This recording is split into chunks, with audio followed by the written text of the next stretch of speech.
जी अस्सलाम वालेकुम बेटा। क्या हाल है आप सबके? मुझे उम्मीद है कि आप सब खैरियत से होंगे। आज की वीडियो बहुत इंपॉर्टेंट है और आज की वीडियो 10th क्लास की आईसीटी की वीडियो है। और इस आईसीटी की वीडियो में हमने आपके जो टॉपिक वाइज जितने भी एमसीक्यूज़ और शॉर्ट क्वेश्चन बनते हैं हर टॉपिक के, यानी कि 6 के 6 टॉपिक के, वो आज की वीडियो में हम पढ़ेंगे। और आपने वीडियो को लाइक करना है, चैनल को सब्सक्राइब, और ये नोट्स अगर आप जल्दी से जल्दी ख़रीदना चाहते हैं तो हमारे व्हाट्सएप नंबर पर रब्ता करें।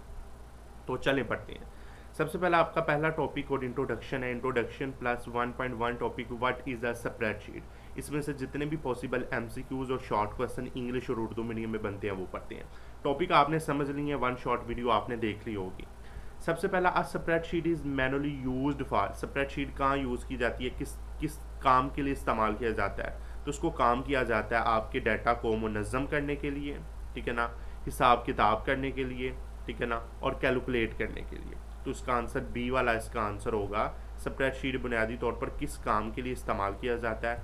तो ये बेटा इस्तेमाल किया जाता है जी डाटा को मुनज़्ज़म करने और हिसाब किताब करने के लिए, ठीक है ना।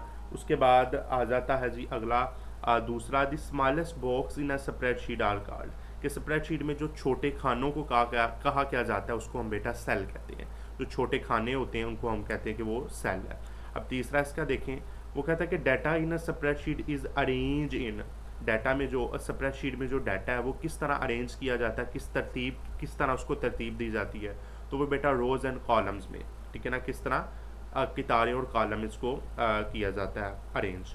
उसके बाद चौथा देखें, विच of the following is a spreadsheet programme. आप कौन सा स्प्रेडशीट प्रोग्राम यूज़ कर रहे हैं? माइक्रोसॉफ्ट एक्सेल, ठीक है ना, ये आपका हो गया। उसके बाद पांचवा देखिए, अ सेल कॉल कंटेन, ठीक है ना। जो सेल है वो क्या क्या चीज़ों को कंटेन करता है, इसमें क्या क्या चीज़ें रखी जाती हैं? उसमें बेटा अदाद भी रखे जाते हैं, उसमें अल्फाज भी, उसमें फार्मूलाज भी, उसमें ये सब कुछ रखा जाता है। तो ये सब इसका आंसर होगा। उसके बाद ये आपके 5 एमसीक्यूज हो गए। अब इसके शॉर्ट की तरफ आएँ कि what is a spreadsheet. Spreadsheet हमारे पास क्या है? Spreadsheet is a computer program है। और ये कंप्यूटर प्रोग्राम है, इसमें ये किससे मिलकर बना होता है? रोज़ और कॉलम से और सेल से मिलकर बना होता है। और ये डाटा को महफूज करने के लिए, स्टोर करने के लिए, ऑर्गेनाइज मुनज़्ज़म करने के लिए और हिसाब किताब कैलकुलेट करने के लिए इस्तेमाल किया जाता है। उसके बाद वो कहता है what can a cell contain. Cell क्या क्या चीज़ों को कंटेन करता है, इसमें क्या क्या चीज़ें रखी जा सकती हैं? तो उसमें बेटा नंबर्स रखे जा सकते हैं, वर्ड्स रखे जा सकते हैं, फार्मूलाज रखे जा सकते हैं। और ये स्प्रेडशीट की एक बुनियादी और छोटी इकाई होती है। उसके बाद आगे आ जाए, why are spreadsheet is useful. Spreadsheet को क्यों यूज़फुल है, किस लिए इस्तेमाल किया जाता है? ये डाटा को ईजिली अंडरस्टैंड करने के लिए, डाटा को मैनेज करने के लिए, और ये हिसाब किताब में तेज़ी और हमारे पास काम को एक्यूरेट करने के लिए ये इस्तेमाल की जाती है। उसके बाद वो देखें, how is data arrange in spreadsheet. कि स्प्रेडशीट में जो आपका डाटा वो किस तरह से तरतीब दिया जाता है? तो वो बेटा रोज़ एंड कॉलम में तरतीब दिया जाता है, ताकि आपकी जो इन्फॉर्मेशन है वो ईजी तरीके से रीड भी हो जाए और आपकी अंडरस्टैंड भी हो जाए। उसके बाद आगे हैं, name any two spreadsheet programme. दो पॉपुलर स्प्रेडशीट प्रोग्राम के नाम लिखने हैं, एक माइक्रोसॉफ्ट एक्सेल है, एक गूगल शीट है, ठीक है ना, ये दो इनके नाम है। उसके बाद इसका 1.2 टॉपिक आ जाए। यहाँ देखें जी 1.2 टॉपिक में इसके पॉसिबल क्या बनते हैं।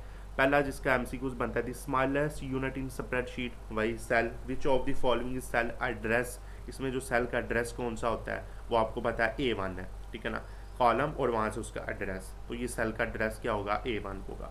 उसके बाद तीसरा एमसीक्यूज है, रोज इन अ स्प्रेडशीट आर। स्प्रेडशीट में जो रोज हैं वो किस तरह होती हैं? वो हॉरिजेंटल्स होती हैं, उफ़क़ी लाइंस होती हैं, हॉरिजेंटल लाइंस। और column in spreadsheet are identify. Spreadsheet में जो कॉलम है वो किस तरह आइडेंटिफाई किए जाते हैं? वो बेटा लेटर्स के जरिए, ABCDEFG के, ठीक है ना। उसके बाद उसने कहा, विच of the following is an example of spreadsheet. कि स्प्रेडशीट की जो एग्जाम्पल कौन कौन सी हैं बेटा, ठीक है ना। और उसने कौन सी कॉलम की नेम है? वो A है, ठीक है ना। A यानी कि अल्फ़ाबेट हमने देखने हैं, लेटर देखने हैं, ये कॉलम की एग्जाम्पल होगी। उसके बाद column are used for. Column किस लिए यूज़ किया जाता है बेटा? डाटा को स्टोर करने के लिए और डाटा को फिल्टर करने के लिए यहाँ स्टोर किया जाता है। अब इसके शॉर्ट आ जाते हैं। पहला शॉर्ट है कि स्प्रेडशीट में सेल क्या होता है? सेल एक स्मॉलेस्ट यूनिट होता है, छोटी इकाई होती है, और इसमें डाटा को इंटर किया जाता है, नंबर्स को, टेक्स्ट को, फार्मूला को इंटर किया जाता है। अब सेल का एड्रेस क्या होता है? सेल का एड्रेस लोकेशन बताता है, ठीक है ना। और लोकेशन ऑफ सेल होती है, सेल की लोकेशन होती है, हमें पता चल जाता है आपका जो डाटा वो किस लोकेशन में जाकर स्टोर हुआ है, किस रो में, किस नंबर में, किस लेटर में जाके स्टोर हुआ है। और ये बेटा रोज़ और कॉलम का कम्बिनेशन बना के हम सेल का एड्रेस बताते हैं, ठीक है ना। जिस तरह के सेल का उसने एड्रेस बताया है A1, ठीक है ना। किस तरह उसने सेल का एड्रेस बताया A1 या B2, ए क्या होगा कॉलम और 1 क्या होगी इसकी रो, तो दोनों को कम्बिनेशन करके हम इसका बनाते हैं एड्रेस। उसके बाद उसने क्या है, स्प्रेडशीट में रोज़ क्या होती हैं, रोज़ उफ़की की तारें होती हैं, वर्टिकल लाइंस होती हैं, और ये जी हमारे पास क्या कहती हैं, हॉरिजेंटल लाइंस होती हैं, और ये हमारे पास डाटा को नंबर्स की सूरत में 1 2 3 की सूरत में दिखाती हैं। और कॉलम्स क्या होते हैं, कॉलम्स हमारे पास वर्टिकल लाइंस होती हैं, ठीक है ना, वो अमूदी लाइंस होती हैं, और ये हमारे पास जो डाटा को वो लेटर की सूरत में आइडेंटिफाई करती है ABCD की सूरत में। ओके जी। उसके बाद आगे आ जाए, इसका शॉर्ट देखें जी। Why is important to understand cell, row and column. Cell और रो और कॉलम को समझना क्यों ज़रूरी है, ये बेटा स्प्रेडशीट के बुनियादी हिस्से हैं, इनको समझेंगे तो हमारी स्प्रेडशीट हमें अच्छे तरीके से समझ आ जाएगी। उसके बाद तीसरा टॉपिक देखें, data entry mean. Data enter का क्या मतलब होता है, आपने सेल में कोई मालूमात एंटर करना है। अब फिल्टरिंग का क्या मतलब होता है, फिल्टरिंग का मतलब होता है कि आपका जो फॉर्मेटिंग का मतलब होता है कि आपका जो डाटा है वो नीट लगे, साफ लगे, अट्रैक्टिव लगे, खूबसूरत लगे। उसके बाद आगे आ जाएं, वो कहता है कि दर्ज झैल में से कौन सी फॉर्मेटिंग फ्यूचर है, ठीक है ना। फॉर्मेटिंग फ्यूचर में क्या हम करते हैं, फॉन्ट साइज चेंज करते हैं, बॉर्डर चेंज करते हैं, स्टाइल लगाते हैं, कलर लगाते हैं, तो ये तमाम चीज़ें हैं। उसके बाद उसके कहता है कि सम फंक्शन किस लिए यूज़ किया जाता है, तो बेटा ये नंबर्स को ऐड करने के लिए, ऐड नंबर्स अदाद को जमा करने के लिए, ठीक है ना, ये यूज़ किया जाता है सम फंक्शन, ठीक है ना। उसके बाद आगे आ जाए, वो कहता है कि एवरेज फंक्शन किस लिए यूज़ किया जाता है बेटा, तो एवरेज फंक्शन मीन निकालने के लिए, वैल्यू की हसाबी औसत निकालने के लिए इस्तेमाल किया जाता है। उसके बाद वो कहता है कि सबसे छोटी वैल्यू दिखाने के लिए कौन सा फंक्शन इस्तेमाल किया जाता है, तो वो बेटा फंक्शन इस्तेमाल किया जाता है मीन का फंक्शन। और सबसे बड़ी वैल्यू को, बड़ी कीमत को दिखाने के लिए मैक्स का फंक्शन इस्तेमाल किया जाता है। उसके बाद वो कहता है कि हर फार्मूला को किस निशान से शुरू किया जाता है, तो वो बेटा इक्वल के निशान से हर फार्मूला को शुरू किया जाता है। उसके बाद वो कहता है कि प्रेसिंग द टैब की मूव टू, टैब की किसके लिए की जाती है, ये दाएं तरफ वाले अगले सेल में चली जाएगी, जो आपका दाएं तरफ होगा वो अगले सेल में चला जाएगा। उसके बाद वो देखें कि सम क्या करता है, सम वो अदाद को जमा करता है, जिस तरह की ऐड वैल्यू करनी है A1 से A25 तक, ठीक है ना, A1 एड्रेस से A5 तक चीज़ों को ऐड करना है, तो ये सम फंक्शन इस्तेमाल किया जाएगा। उसके बाद आगे आ जाए, इसका अगला देखें जी, शॉर्ट देखें, what is data entry in spreadsheet, कि स्प्रेडशीट में डाटा एंट्री क्या है, यानी कि डाटा को एंटर करना, हर मालूमात को उसके सेल में दर्ज करना, और इसमें फार्मूलाज भी कर सकते हैं आप, अदाद भी लिख सकते हैं, लेटर्स भी लिख सकते हैं, नंबर भी लिख सकते हैं। उसके बाद वो कहता है कि फार्मेटिंग क्यों ज़रूरी है, ये फार्मेटिंग इसलिए ज़रूरी होती है, डाटा को खूबसूरत बनाती है, पढ़ने में आसान बनाती है, और डाटा आपका नुमाया दिखता है, ठीक है ना, पढ़ने में इसको मदद आ जाती है। उसके बाद वो कहता है कि फार्मेटिंग की ज़रूरत क्यों पड़ती है, फार्मेटिंग की खसूसियात क्या है, इसमें क्या क्या चीज़ें मौजूद होती हैं, क्या क्या फ्यूचर मौजूद है। तो इसमें आपका फॉन्ट साइज़ इंक्लूड होगा, इसमें कलर इंक्लूड होंगे, इसमें बॉर्डर होगा, इसमें स्टाइल होगा, अलाइनमेंट होगी, ये तमाम चीज़ें इसमें मौजूद होंगी। उसमें उसके बाद वो कहता है कि सम फंक्शन किस लिए यूज़ किया जाता है, तो ये बच्चों नंबर को, अदाद को जमा करने के लिए और हिसाब किताब में तेज़ी करने के लिए। एवरेज फंक्शन यूज़ किया जाता है अदाद की औसत निकालने के लिए, मीन वैल्यू निकालने के लिए। मैक्स फंक्शन आपका सबसे छोटी कीमत, और मीन फंक्शन सबसे छोटी, और मैक्स फंक्शन सबसे बड़ी कीमत निकालने के लिए, ठीक है ना। उसके बाद आगे आ जाते हैं, वो कहता है कि स्प्रेडशीट में फार्मूला को क्यों यूज़ किया जाता है, ये कैसे शुरू किया जाता है, तो फार्मूलाज को आपने इक्वल के निशान से शुरू करना है हर फार्मूला को, ठीक है ना, और उसके बाद आपने फंक्शन और सेल की रेंज लिखनी है। उसके बाद वो कहता है कि डाटा एंट्री के दौरान टैब की दबाने से क्या होता है, टैब की दबाने से जो आपका कर्सर है वो दाएं तरफ वाले अगले सेल में चला जाएगा, यहाँ है ना आपका अगर कर्सर, तो वो आगे चला जाएगा, ठीक है ना। उसके बाद 1.4 टॉपिक है ऑर्गेनाइजिंग डाटा, डाटा को ऑर्गेनाइज करना है, वो किस तरह करना है। सबसे पहले MCQs देखें, इसमें स्प्रेडशीट में स्टोरिंग से क्या मुराद है, स्टोरिंग से मुराद है कि डाटा को तरतीब देना, एक स्पेसिफिक ऑर्डर में लिखना, ठीक है ना। और हम डाटा को किस तरह ऑर्डर में लिख सकते हैं, चाहे वो A to Z कर लें या Z to A कर लें, ठीक है ना, A to Z या Z to A कर सकते हैं। उसके बाद वो स्टोर किया जाता है, अदाद को किस तरह स्टोर किया जाता है, तो वो बेटा अदाद को स्टोर करने के लिए हमने स्मॉलेस्ट टू लार्जेस्ट या लार्जेस्ट टू स्मॉलर, छोटे से बड़ा या बड़े से छोटा की तरफ, यानी कि A to Z या Z to A डाटा को अरेंज किया जाता है।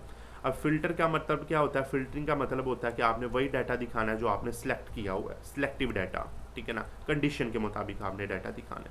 अब उसके बाद वो कहता है कि अब कोई डाटा अगर हमने फ़िल्टर कर दिया है, तो फ़िल्टर करने के बाद जो गैर ज़रूरी कितारें हैं उसके साथ क्या होता है, यानी गैर ज़रूरी हमारे पास जो रोज़ हैं उनके साथ होता है वो हिडन हो जाती हैं, वो दिखती नहीं है हमें, ठीक है ना, वो क्या होती हैं, आर्जी तौर पर छुप जाती हैं, ठीक है ना। उसके बाद छठा देखिए, स्टोरिंग किस में मदद देती है, ये डाटा को आसानी से तलाश करने में हमारे पास मदद देती है। अब शॉर्ट में देखें, what is storing in spreadsheet, कि स्प्रेडशीट में स्टोरिंग का क्या मतलब होता है, ये डाटा को अरेंज करने के लिए, ख़ास तरतीब देने के लिए, चाहे वो ए टू जी कर लें, ए से जी तक कर लें या जी से ए तक कर लें, या छोटे से बड़ा या बड़े से छोटे की तरफ आप तरतीब दे सकते हैं। इससे आपका जो डाटा है वो ऑर्गेनाइज लगेगा और अंडरस्टैंड करने में ईजी आपको लगेगा। उसके बाद why is storing important, storing किस लिए इम्पॉर्टेंट है, ठीक है ना, स्टोरिंग क्यों अहमियत है, स्टोरिंग मालूमात जल्द तलाश करने में मदद देती है, ठीक है ना, ये डाटा में नमूनों और फ़र्क को वाज़ा करती है, ये रिपोर्ट्स बनाने के लिए, रिकॉर्ड बनाने के लिए स्टोरिंग का इस्तेमाल किया जाता है।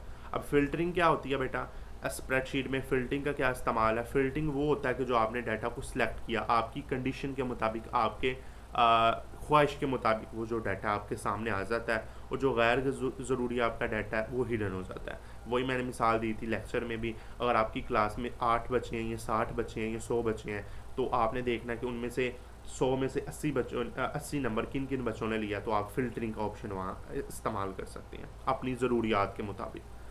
फ़िल्टरिंग का क्या मतलब होता है, वही डाटा जो बड़ी मकदार में जो डाटा होता है वो आसानी से हमें दिख जाता है, फौरी तौर पर सामने आ जाता है आपका मतलूबा डाटा, और फैसला साजी करने में आसानी होती है। अब स्टोरिंग और फ़िल्टरिंग में क्या फ़र्क है, वही मैंने आपको पहले बता दिया, ठीक है ना। स्टोरिंग और फ़िल्टरिंग में आपका वही फ़र्क है कि स्टोरिंग डाटा को ऑर्डर में अरेंज करता है और फ़िल्टरिंग आपका सिलेक्टिव डाटा लेता है। दोनों हमारे पास डाटा को इंफॉर्मेशन को ईजी करने के लिए, ऑर्गेनाइज करने के लिए इस्तेमाल किए जाते हैं। अब उसके बाद आ जाते हैं चार्ट्स के बारे में हमने पढ़ना है, 5वां topic, charts in spreadsheet. Spreadsheet में चार्ट किसको कहते हैं, स्प्रेडशीट में चार्ट किस लिए इस्तेमाल किया जाता है, ये डाटा को क्लियर करने के लिए, दिखाने के लिए, ईजी वे में दिखाने के लिए चार्ट का इस्तेमाल किया जाता है।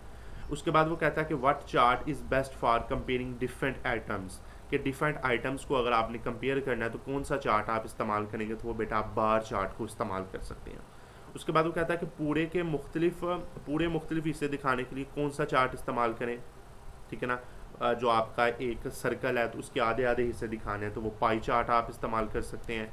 और which chart is best for showing the trend over time, यानी कि लाइन चार्ट हमारे पास इस्तेमाल किया जाता है कौन से चीज़ों को दिखाने के लिए, तब्दीली को, ट्रेंड को, रुझानात को दिखाने के लिए हम इस्तेमाल करते हैं लाइन चार्ट, ठीक है ना। उसके बाद आगे आ जाए जी, चार्ट का टाइटल क्या होता है, यानी कि उसका मौजू बनाना, ठीक है ना, उसका टाइटल क्या होगा, उसका आपने मौजू बना देना है, ये किस मौजू का डाटा है, ठीक है ना। उसके बाद देखिए what is the purpose of the land in chart, कि आपके पास लैंड का क्या मतलब होता है चार्ट में, यानी कि उसको चीज़ों को रंगीन कर देना, उसके अंदर सिंबल को वजाहत कर देना, ये लैंड का ऑप्शन होता है। अब इसके शॉर्ट देखें, स्प्रेडशीट में चार्ट क्यों इस्तेमाल किया जाता है, तस्वीरी या ग्राफी शक्ल देना डाटा को, और लंबी लंबी चीज़ों को एक छोटी सी मालूमात में दे देना, और इसके लिए हम समझने में डाटा को आसानी हो जाएगी, तजर्बा करने में हमें मदद आ जाएगी। इसके बाद वो कहता है कि स्प्रेडशीट में चार्ट की क्या इंपॉर्टेंस है, वही मैंने ऊपर बता दी। उसके बाद वो कहता है कि बार चार्ट क्यों इस्तेमाल किया जाता है, बेटा जी बार चार्ट मुख्तलिफ चीज़ों का मुआजना करने के लिए इस्तेमाल किया जाता है, यानी कि दो चीज़ों के दरमियान, दो कदरों के दरमियान फ़र्क वाज़ा करने के लिए इस्तेमाल किया जाता है बार चार्ट। अब पाई चार्ट और लाइन चार्ट का भी इस्तेमाल किया जाता है। पाई चार्ट यानी कि फ़ीसद में कोई चीज़ दिखानी है आपने, तो वो पाई चार्ट बना लें। अगर आपने लाइन चार्ट बनाना है तो किसी चीज़ की तब्दीली के बारे में, ट्रेंड के बारे में आपने बताना है, तो आप लाइन चार्ट इस्तेमाल कर सकते हैं, ठीक है ना। उसके बाद वो कहता है कि डाटा के ऊपर आपने टाइटल, लेबल और लैंड क्यों इस्तेमाल करते हैं, कि आपका जो टाइटल का मतलब है कि आपका मौजू दिख जाए, लेबल्स का मतलब है कि आपके हिस्सों की शनाख्त हो जाए, और लैंड का मतलब है कि आप उसके रंगों की अलामत, रंग लगा दें, रंगीन कर दें, और अलामात उसके ऊपर तशरीह कर दें, ठीक है ना। तो ये तीनों चीज़ों का मकसद होता है। अब उसके बाद छठा टॉपिक है प्रैक्टिकल यूज़ ऑफ स्प्रेडशीट, के स्प्रेडशीट को क्यों इस्तेमाल किया जाता है, कहाँ इस्तेमाल किया जाता है, बेटा रोज़मर्रा की ज़िंदगी में, डेली लाइफ में, स्कूल के वर्क में, स्कूल में और कामों में इस्तेमाल किया जाता है इसको, ठीक है ना। उसके बाद आगे आ जाए जी, इधर देखते हैं, ठीक है ना। नीचे उसने क्या कहा कि बजट प्लान का क्या मकसद होता है, बेटा जी budget plan, budget plan help us to, कि बजट प्लान किस लिए इस्तेमाल किया जाता है, पैसों को मुनज़्ज़म करने के लिए, मैनेज मनी विजुअली, यानी कि पैसों को मुनज़्ज़म करने के लिए हम बजट प्लान बनाते हैं, ठीक है ना। उसके बाद उसने क्या कहा जी, कौन सा चार्ट दायरे की शक्ल में हिस्से दिखाता है, पाई चार्ट दायरे की शक्ल में। मुआवजना करने के लिए कौन सा चार्ट इस्तेमाल करें बेटा जी, हम इस्तेमाल करेंगे आपका बार चार्ट। और लाइन चार्ट किस लिए इस्तेमाल करेंगे, वो तब्दीली और रुझानात को दिखाने के लिए, ठीक है ना।